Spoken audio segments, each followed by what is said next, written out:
వడ్డీఖాకి ASI Mohan Reddy అనుచరులు రెచ్చిపోయారు. Karimnagar court hearing కు వచ్చిన మోహన్ రెడ్డిని ఫోటోలు తీస్తున్న లాయర్లు, మీడియా ప్రతినిధులపై ఏఎస్ఐ మోహన్ రెడ్డి అనుచరులు దాడి చేశారు. పూర్తి వివరాలు మా కరెస్పాండెంట్ విజేందర్ అడిగి తెలుసుకుందాం. విజేందర్, ఏఎస్ఐ మోహన్ రెడ్డి అనుచరులను పోలీసులు అదుపులోకి తీసుకున్నారా? వివరాలేంటి? తరంగిణి కరీంనగర్ కోర్టులో కలకలం సృష్టించింది. మోహన్ రెడ్డి అంటే అక్రమ వడ్డీ వ్యాపారిని ఏఎస్ఐ మోహన్ రెడ్డి ఈ రోజు రిమాండ్ గడువు మీరడంతో జైలు నుంచి ఆ కోర్టుకు తీసుకురావడం జరిగింది. ఆ కోర్టుకు తీసుకొచ్చిన సమయంలో అతని మోహన్ రెడ్డి కొడుకు అక్షయ్ రెడ్డి, అదేవిధంగా భార్య శ్రీలత, ఆ సోదరుడు మహేందర్ రెడ్డితో పాటు అనుచరులు పెద్ద సంఖ్యలో కోర్టుకు చేరుకోవడం జరిగింది.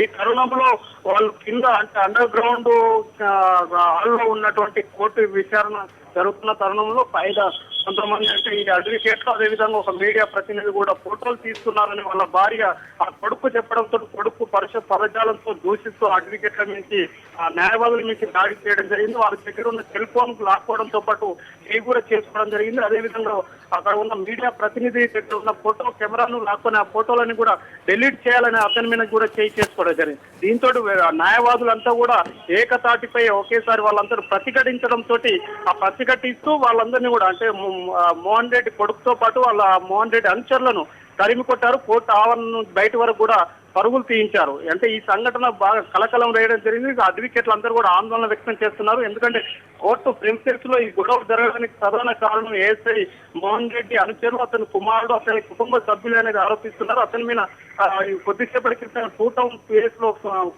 ఫిర్యాదు కూడా చేయడం జరిగింది. ఫిర్యాదు స్వీకరించిన పోలీసులు ఆ బాధితులను ఐడెంటిఫై చేసి చర్యలు తీసుకుంటామని చెప్తున్నారు. ఎందుకంటే ఫస్ట్ వాళ్ళు ముగ్గురు మీద మెయిన్ గా మోహన్ రెడ్డి కొడుకు అక్షయ్ రెడ్డి, భార్య శ్రీలత, సోదరుడు మహిపాల్ రెడ్డితో పాటు అనుచరుల మీద కూడా కేసు నమోదు చేస్తామని పోలీసులు చెప్తున్నారు.